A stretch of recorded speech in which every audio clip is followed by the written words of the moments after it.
Hello everyone. अभी हम graph isomorphism हमने टॉपिक देखा था पिछले वीडियो में। जिसने वीडियो नहीं देखा है जाके देख के आइए, क्योंकि अभी हम बस क्वेश्चन सॉल्व करेंगे, कॉन्सेप्ट तो पहले बता चुके हैं। तो ये दो ग्राफ आइसोमॉर्फिक है, ये बोल रहे हैं कि आइसोमॉर्फिक है, बस बताइए कैसे है। Show that the following graphs are isomorphic. तो कैसे होता है आइसोमॉर्फिक के लिए? स्टेप वन ये होता है कि देखना है कि दोनों ग्राफ में वर्टाइसेस सेम है कि नहीं। तो नंबर ऑफ वर्टाइसेस सेम है कि नहीं, यहाँ पे देखिए 1 2 3 4 5 6 7। मैं शॉर्ट में लिख रहा हूँ, आप एक्सप्लेन करके लिख दीजिए एग्जाम में। तो नंबर ऑफ वर्टाइसेस इन इस ग्राफ का नाम सपोज करो देते हैं जी, यहाँ पे देते हैं G1, इस ग्राफ का नाम देता है G2। तो number of vertices in G1 इस कितना है, ये अपन देखा था अभी 7। Number of vertices in G2 कितना है? Number of vertices in G2 कितना होता है? 1 2 3 4 5 6 7, 7 ही है। तो पहला कंडीशन तो चल गया, मतलब दोनों में वर्टाइसेस तो सेम है।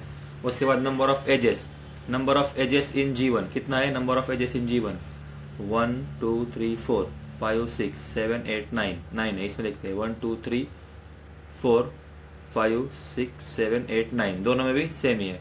तो एजेस भी सेम है, ठीक है। एजेस ऑफ G1 इज 9 और edges of G2 is also 9, ठीक। सो सेकंड कंडीशन भी ट्रू हो गई।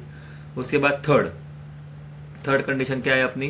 थर्ड कंडीशन अपना यह रहता है कि क्या था अपना, जैसे मैं फिर से आपको ये बताता हूँ, पिछले वीडियो में देखा था हमने। तो ये कंडीशन रहती है, पहले देखना है कि नंबर ऑफ वर्ड्स सेम होना चाहिए, फिर नंबर ऑफ एजेस सेम होना चाहिए, फिर डिग्री सीक्वेंस सेम होना चाहिए बोथ ग्राफ में। फिर अगर एक में साइकिल है किसी लेंथ का एक ग्राफ में, तो दूसरे में भी साइकिल उस लेंथ का होना चाहिए, और 1-on-1 मैपिंग होना चाहिए, और स्ट्रक्चर और एडजेसेंसी शुड बी प्रिजर्व। तो ये पिछले वीडियो में बताया मैंने, ये एग्जांपल सॉल्व किया था हमने, आप देख के आइए वो वीडियो। तो ठीक है, अब अपना हो गया पहला तो नंबर ऑफ वर्टिसेस मैंने चेक कर लिए, नंबर ऑफ एजेस मैंने चेक कर लिए, दोनों ग्राफ में दोनों सेम है। तीसरा अपना क्या था? डिग्री सीक्वेंस दोनों में सेम होना चाहिए। क्या सेम होना चाहिए? डिग्री सीक्वेंस, ठीक। तो डिग्री सीक्वेंस इसमें क्या है देखते हैं। डिग्री सीक्वेंस निकालने के लिए हर एक वर्टेक्स का पहले डिग्री क्या है वो निकालना है। इसका डिग्री था 1 2 3, इसका डिग्री है 2, इसका डिग्री है 3, इसका डिग्री है कितना 1 2 3, इसका डिग्री है 2, इसका डिग्री है 2, इसका डिग्री है 1 2 3, ठीक। इसका डिग्री मिल गया। अब इसका डिग्री सीक्वेंस क्या आया? ग्राफ G1 का डिग्री सीक्वेंस मतलब इंक्रीजिंग ऑर्डर में लिखना है। तो इसका हो गया 2 2 2, नहीं पहला किसका डिग्री है इसका, हाँ ठीक है, 2 2 2, फिर 3 3 3 3, ठीक है। 2 2 2, फिर 3 3 3 3, देखिए 2 2 2, फिर 3 3 3 3, ठीक है। तो ऐसे मैंने लिख लिया। डिग्री सीक्वेंस किसका हो गया? G1 का डिग्री सीक्वेंस हो गया, मतलब ग्राफ, पहले ग्राफ का। अब इस ग्राफ का डिग्री निकालते हैं। देखिए इसका, इस वर्टेक्स का डिग्री है 3, इसका है 2, इसका है 2, इसका है 3, इसके बाद इसका है 1 2 3, इसका है 1 2 3, इसका भी डिग्री है 1 2, ठीक है 2 है। तो इसका भी डिग्री सीक्वेंस वही आया, देखो 2 2 2, फिर 3 3 3, ठीक है। और इसका भी कितना है? इसका भी 3 था, ठीक है। इस वर्टेक्स का भी 3 है। तो G2 का भी डिग्री सीक्वेंस सेम ही आया, 2 2 2 3 3 3 3, इसका भी डिग्री सीक्वेंस सेम ही आया। तो थर्ड कंडीशन भी मैच हो गई अपनी, मतलब चल गई। अब फोर्थ क्या है? अगर इस ग्राफ में किसी लेंथ का साइकिल है, तो ये ग्राफ में भी वो लेंथ का साइकिल होना चाहिए। जैसे देखते हैं इस ग्राफ में कौन सा लेंथ का साइकिल है। ये देखो, ये एक साइकिल है 1 2, देखो जो फोर्थ था ना साइकिल वाला, कभी कभी ऐसा ग्राफ में ना साइकिल ही नहीं होंगी, तो फोर्थ वाला कंडीशन देखना ही नहीं है, क्योंकि साइकिल ही नहीं है इसमें, तो देखना क्यों है, ठीक है। पर इसमें साइकिल तो है, दिख रहा है आपने को, तो देखते हैं एक लेंथ का साइकिल, 2 लेंथ, 3 लेंथ, मतलब साइकिल का लेंथ निकल रहा हूं मैं। देखिए अगर मैं ए से चालू करूंगा तो ए तक आने के लिए कितने एजेस तक लग रहा है? देखो 1 2 3 4 5 6, तो 6 एज का साइकिल है इसमें भी 6 एज का साइकिल होना चाहिए।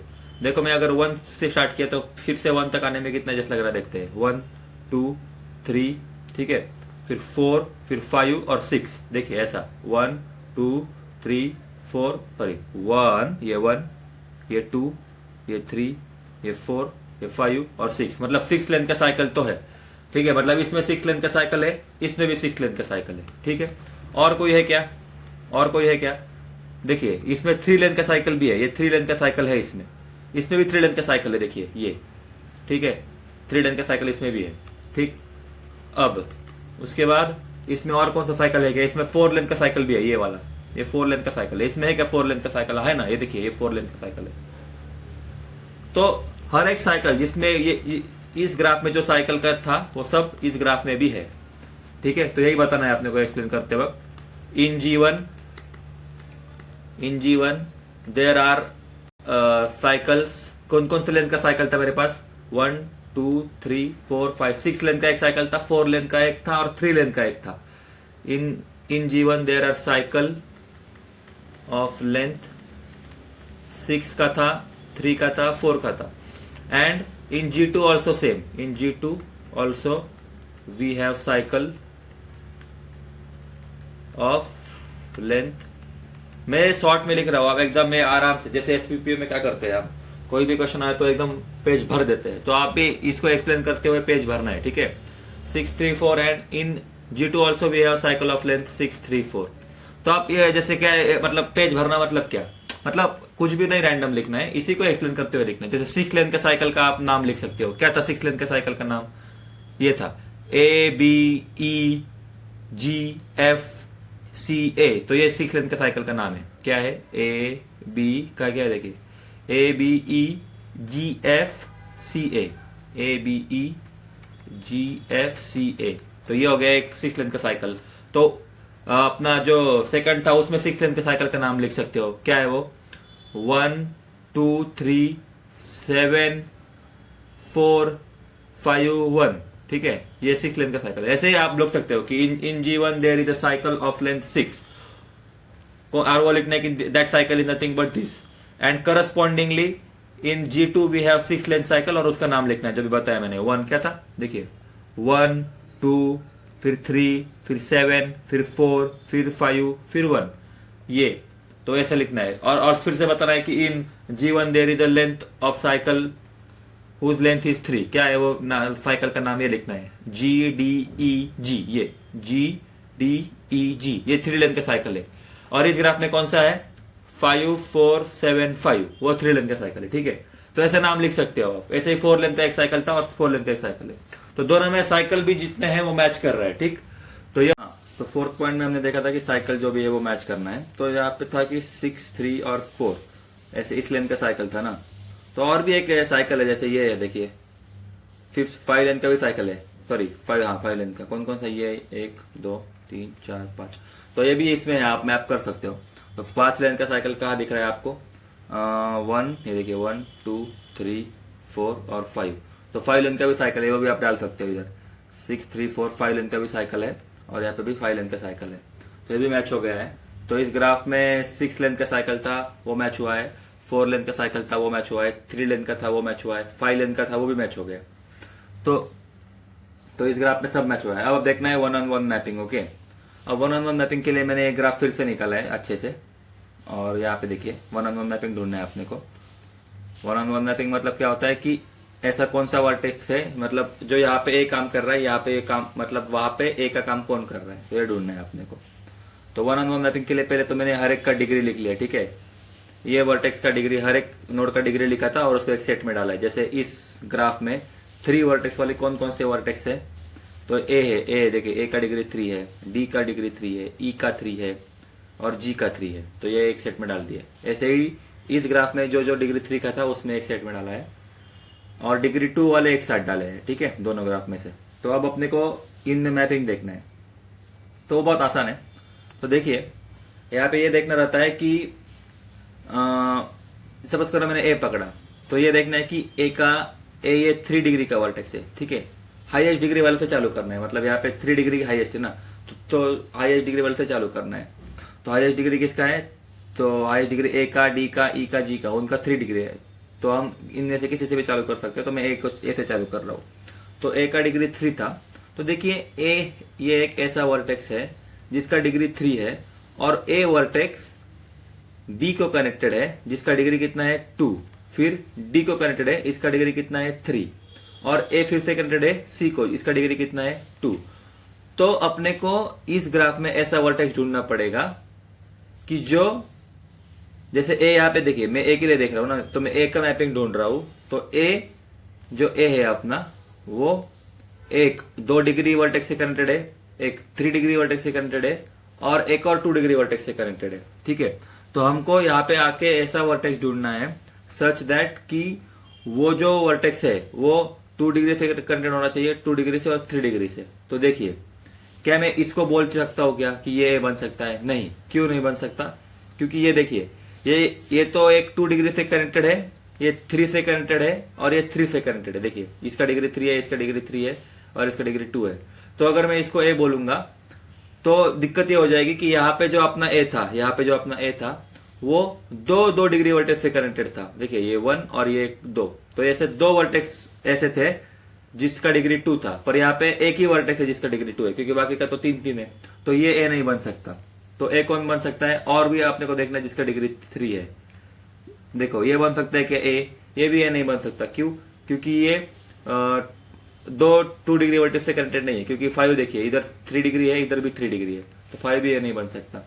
6 भी ए नहीं बन सकता, क्योंकि ये 3 डिग्री से कनेक्टेड है और ए जो था वो सिंगल 3 डिग्री से कनेक्टेड था। तो ये ए बन सकता है। क्यों? क्योंकि ये देखिए ये ए बन सकता है, क्योंकि ए देखिए ये इससे कनेक्टेड है, इससे, इसका डिग्री है 3, ये इससे कनेक्टेड है, इसका डिग्री है 2, और ये इससे कनेक्टेड है, इसका डिग्री है 2। देखिए मतलब ए मेरा सिम ऐसा स्ट्रक्चर बन गया ना फिर से। मतलब देखिए अगर मैं इसको ए मानूं तो ए 2 डिग्री वर्टेक्स से कनेक्टेड है और एक 3 डिग्री वर्टेक्स से कनेक्टेड है। तो यही बोल रहा था। तो इसको ये ए का मैपिंग अपने को मिल गया है। ए का मैपिंग किसके साथ है? 7 के साथ मिल गया है। तो अब आसान है। ए देखिए यहाँ पे किसके साथ कनेक्टेड था? ए यहाँ पे डी के साथ कनेक्टेड था जिसका डिग्री 3 है। तो देखिए ए यहाँ पे किसके साथ कनेक्टेड है? जिसका डिग्री 3 है, इधर इसका डिग्री 3 है बस। तो इसको मैं डी बोल सकता हूँ। ठीक, तो यहाँ पे मैंने इसको डी बोल दिया। अब मेरे को देखना है कि इन दोनों में से कि यहाँ पे अपना जो अब कौन कौन डिग्री बचा है जिसका डिग्री 3 है। देखिए ए तो हो गया, डी हो गया, अब ई और जी बचा है। तो देखते हैं इसमें। और ई 3 डिग्री वर्टेक्सेस था और जी भी 3 डिग्री वर्टेक्सेस था। तो यहाँ पे 1 अपना 3 डिग्री वर्टेक्सेस है और 5 अपना 3 डिग्री वर्टेक्सेस है। तो इन दोनों में से कोई ई होगा और कोई जी होगा। ठीक है, तो अभी सपोज करो मैं देख रहा हूं कि मैं अगर सपोज करो इसको मैंने माना है ई। ठीक है, अगर इसको मैंने ई माना, चलेगा क्या? ये नहीं चलेगा। क्यों नहीं चलेगा? क्योंकि यहाँ पे देखिए ई जो था वो ई जो मेरा है, चलेगा कि नहीं देखते थे, रुको। ई जो यहाँ पे है वो ई किस किस को कनेक्टेड है? देखिए ई यहाँ पे ए वर्टेक्स को कनेक्टेड है जिसका डिग्री 2 है, ई यहाँ पे इसको कनेक्टेड है जिसका डिग्री 3 है, ई यहाँ पे इसको कनेक्टेड है इसका डिग्री 3 है। तो ई ए वर्टेक्स 2 डिग्री वर्टेक्स से, मतलब देखिए ऐसा, ई ये वर्टेक्स